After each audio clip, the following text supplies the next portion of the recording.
Thabo Sefolosha and Malik Rose, they weren't exactly at the top of every Thunder fan's wish list as the trading deadline approached, but both are looking like decent consolation prizes. From the Dodge Sports Desk, I'm Mike Sherman, and this is the NBA and OKC with Mike Baldwin. Mike, Oklahoma City got its first in-person look at the Thunder's new acquisitions on Monday night against the Mavericks. How'd they look? Well, I mean, Thabo is the one that really, without question, he's got 2.5 years on this roster. He's going to be part of this 8-man rotation from here on out. He's in the starting lineup right now. It depends on who they acquire in free agency, who they get in the draft as far as the future role. But there's no doubt this guy's going to get us 15, 20 minutes, maybe more in the future. He brought a defensive presence that this team desperately needed. They thought they were going to get it with Chandler, and that's more of an inside guy. But they've played some of their best defensive basketball the last 5 games, and it's not a coincidence. It's because of Thabo. So that's all we heard about. Everybody raved about this is a good late deadline deal. You're going to give up on your late first-round picks, probably 27th, 28th pick from the Spurs.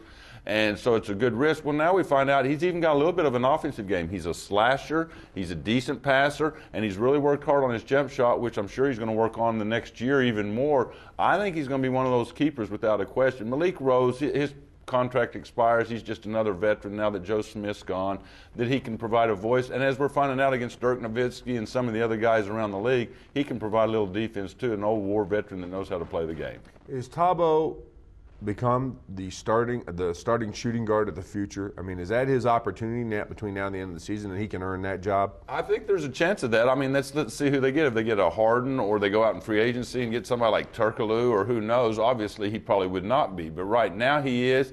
And even if he doesn't start, I think he's going to be a valuable weapon on this team. But if they don't upgrade at that position between now and November, I think he'd be the starting shooting guard next season.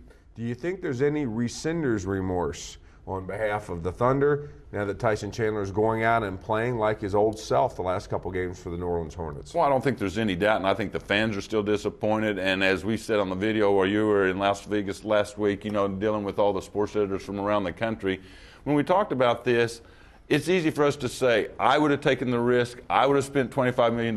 It's not my $25 million. But it's only 2 years you're committing to him, not 5. He's posting double-doubles.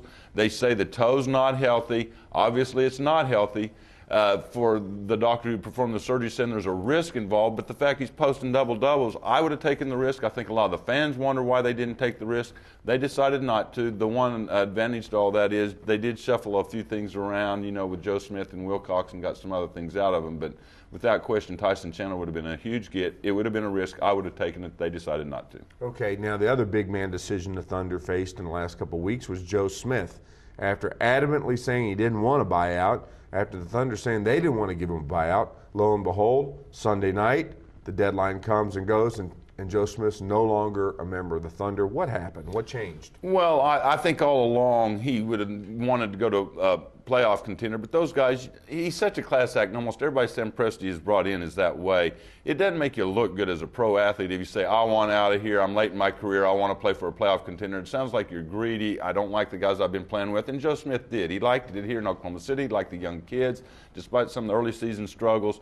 But I think behind the scenes the last week or so, he said, hey, if you can move me to a playoff contender, I'd like that. The advantage for the Thunder is twofold. One, they get a little money out of it. I think Joe Smith gave up almost all the money remaining left on his contract. We couldn't find out exact details, but out of his $4.8 million contract, there's still about $1.3 million left to be paid this season on an expiring deal. I think he's given most of that back to the Thunder. So they probably got anywhere between $500,000 to $1 million up front. They also got a roster spot that Presti plans to use probably on 10-day contracts with D-League players or somebody that all of a sudden just comes up on the free agent market. It gives them the chance to have a couple quick auditions here late in the season to see if there's somebody they might add to the roster next year. Usually you do that in summer league or maybe in training camp. They're getting a jump on that process with some of the guys that are floating around not on rosters right now. Okay, Mike, looking back at the trade deadline, it's over. All the dust is settled. Which deadline deal do you think is going to have the most impact on the postseason? Well, the sad part is there was no Vince Carter, there was no Shaq, there was no Amari Stoudemire, so there wasn't the big impact player we've seen on occasion in past years. Chicago, without question, improved themselves the most to go from how much better did you get. So as far as one team, they even shed a little cap space and got better. I think they might be able to sneak into that 8-hole in the Eastern Conference and make the playoffs, so they benefited the most. I think Orlando, at least getting a point guard to back up, because Jameer Nelson's probably out for the the year. That was a big move for them because I really like their team. I think Cleveland and Boston are the two teams to beat in the East, but at least Orlando's going to be right there to push them for maybe the 2 or 3 seed, outside chance at the 1 seed, and when the playoffs roll around with all those three-point shooters, Dwight Howard in the middle, at least they got a point guard, because if they didn't have that and Jameer Nelson doesn't come back, so those are the two teams that benefited the most. Portland disappointed me that Rafe LaFrentz contract did not go, and they could have gotten somebody like Jefferson. They could have added, maybe at one point they were even saying Vince Carter. There was a bunch of names floating around. They're a good young team that's playing well, but they're the one team that had that valuable commodity they didn't use. I think they lost as big as anybody. How about your picks for the NBA title, East, West Conference champions? Who would you pick right now? Well, if the Lakers get Bynum back, I think they're the team to beat overall without question. I think they may be anyway. When we saw them in the Ford Center, boy, all 6 or 7 of their guys play lockdown defense. They've got scoring options everywhere. Paul Gasol's now been with them a year. That offense is running more smoothly.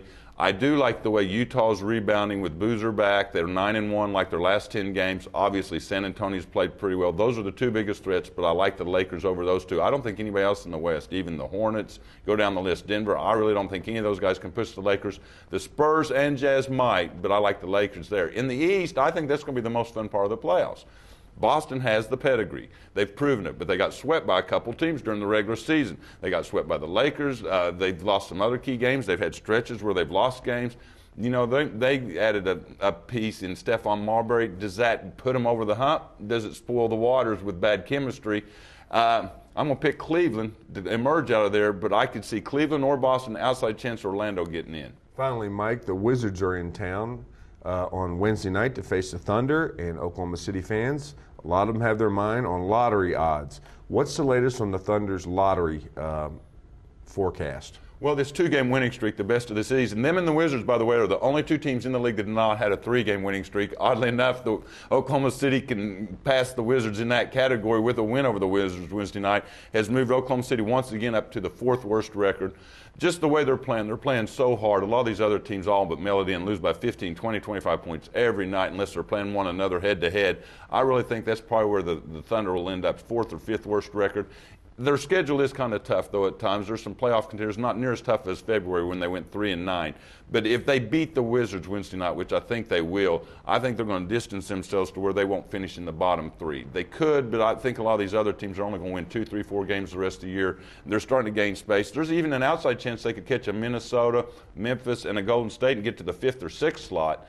And then, of course, it's the way the ping pong balls bounce after that point. But I think it's good for this team, though. They're learning how to win. They clap on the bench. It's almost a college atmosphere. Some of these teams, they're like, okay, is the game over? Can we go to the locker room? Can we get on the plane, go home? So I highly doubt they'll be in the bottom 3 this year, just the way they're playing. But we'll find out. And Wednesday night's game will probably distance them for a long time if they win. Thanks, Mike. That's all for us, but you can follow the best coverage team anywhere, every hour at newsok.com and every morning in the Oklahoman. Let's see it.